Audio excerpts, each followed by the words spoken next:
Hi, you guys. Today I'm going to be sharing with you guys the 10 work from home tips. And just to give you guys a little backstory, my husband is also a business owner just like myself, and we're both working from home now, as so many other couples are during this interesting time that we're living in right now. So I wanted to give you guys our 10 work from home tips on how we're handling this with having 11-month-year-old baby boy at home as well. And I'm hoping that even if you are not a business owner, even if you work in the corporate world or whatever it is, these work from home tips are going to be very helpful to you. I've got my little notebook right here. The first tip that I wanted to give you guys is that you really want to make sure that you have to prioritize your time. If you're not prioritizing your time in the right way, according to the right steps, you're going to feel like you're not going to get anything done, especially when you're having a kid or a baby at home and you're going to feel like almost one day is just kind of moving into the next day. You feel like you're losing precious time, which you are. So it's important to have structure. And just trust me, I'm very the creative type. So for me, even follow totally a structure and a routine is kind of hard. But at the same time, it does actually allow my creative mind and my brain to even become more creative, if that makes sense, which sounds a little bit counterintuitive, but it really, really is the truth. The second tip, you want to be spending 10 minutes every night before you and your partner are going to bed with maybe a glass of wine or a cup of beer or a mug of beer, right? You say,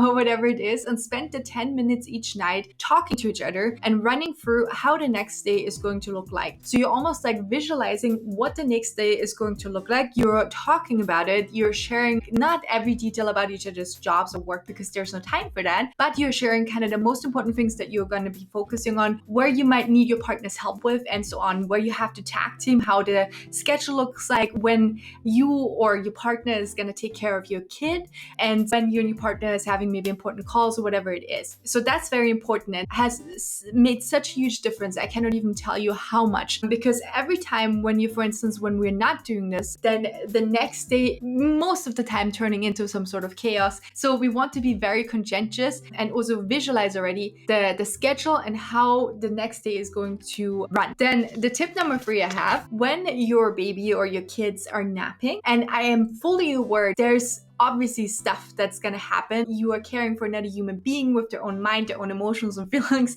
They might not want to follow your schedule. I'm completely aware of that. But just keep in mind that when and if your kids or your baby are napping or is napping, that's go time, right? That's go time for your husband and you to really get shit done. Tip number 3, it's really important to tag team between your partner and you. So even if one of you guys is doing a corporate job or has a corporate job, and I realize then you're a little bit more limited in how you structuring your time. However, you can still communicate this and create a plan of action between you and your partner of when, there's some stuff that you really need to get done. If it's client work, if it's hopping on a call, or if it's giving a presentation, doing a Facebook Live, whatever it is. And then where your partner really has to step up and watch your kid for you. And also the other way around. Tag teaming is really something that helped us. Regular day, we found that about an hour and 45 minutes is kind of like a great time frame. One of us is watching our son, and then we're swapping, and the other person is working and getting their to-do list done. Then I have tip number 5.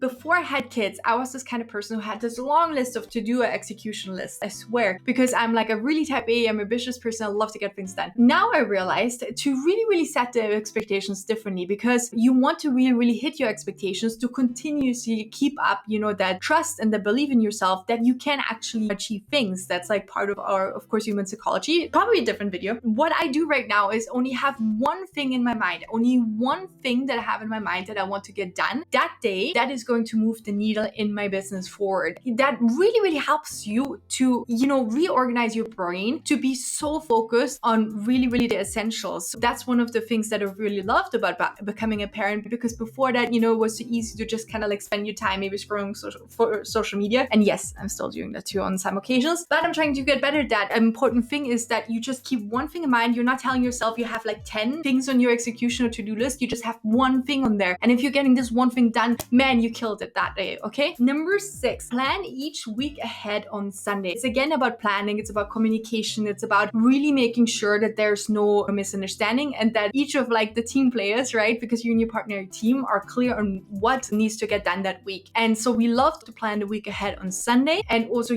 talk about if there's anything that we have to be sensitive of, with the other when it comes to work. work and do other stuff like personal finances. So Sunday is sort of like our planning day and Saturday is a fun day. Now, number 7 is important that you also want to start off your mornings right. Now, we talked about the night already, and the night is very important, but it's also important to start off your mornings right. Really recommend that. It doesn't have to be something super complicated, but just be aware of what helps you as a person be not only a better partner, be a better parent. What usually do you like to get done in the morning that will make you be a stronger team player altogether? For both my husband and I, it's actually having obviously a strong espresso in the morning, but it is also about moving our bodies and then having a peaceful shower, and that just really makes a difference. Number 8, let's say you were in work mode and you have so many thoughts, right? And then you're switching off with your partner and you are taking care of your son or your baby right now. And sometimes it's hard to really kind of like turn off those racing thoughts. So something that I like to do is we each have our AirPod that you can just plug in. And then the cool thing is that when a thought of mine comes to mind, I'm trying to quickly record it as a voice message on my phone, because that way I can still, it's very important to us. And we talked about this, that when one of us is taking care of our son, that we want to be very present in the moment. We want to really dedicate the time to him while still being respectful of,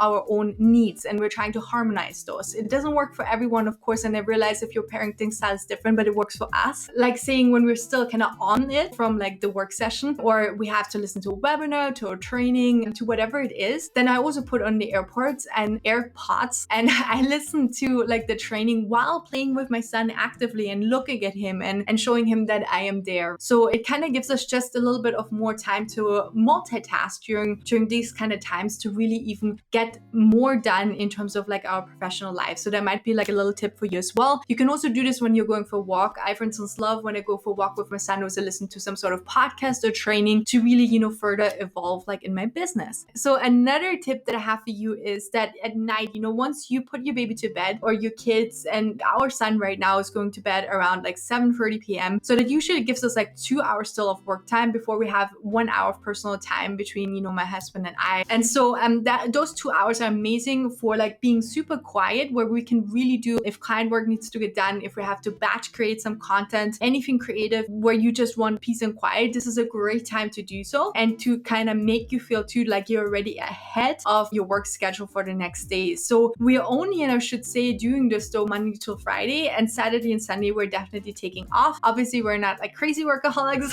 And then the final point, the number 10 that I jotted down in my list, was it really also helps us to kind of keep up that mindset of being adaptable. Obviously, forever who's a parent out there and who's listening to that, you know very well that obviously there's stuff that can happen all the time. Life in general, right, for everyone is unpredictable. I mean, if anything, this year has kind of shown that to us. And so I think it's really important though to keep up this mindset of being adaptable. And even if there's things that are not happening, and even if that schedule on one day where maybe, your son or your baby is like, or your daughter is teething or whatever it is, or they're sick, then you obviously have to kind of adapt that schedule, and you should still give yourself the grace in knowing that you have prioritized the most important thing, which of course at the end of the day is your family. So I hope though my tips were helpful to you, for all of those of you guys that are listening right now that are working from home or are planning to work from home, and that due to the current circumstances or some other circumstances might not want to benefit from childcare as of this moment. Please know that you can still make it work. It is a little bit overwhelming at first to kind of create this kind of schedule, and sometimes it is hard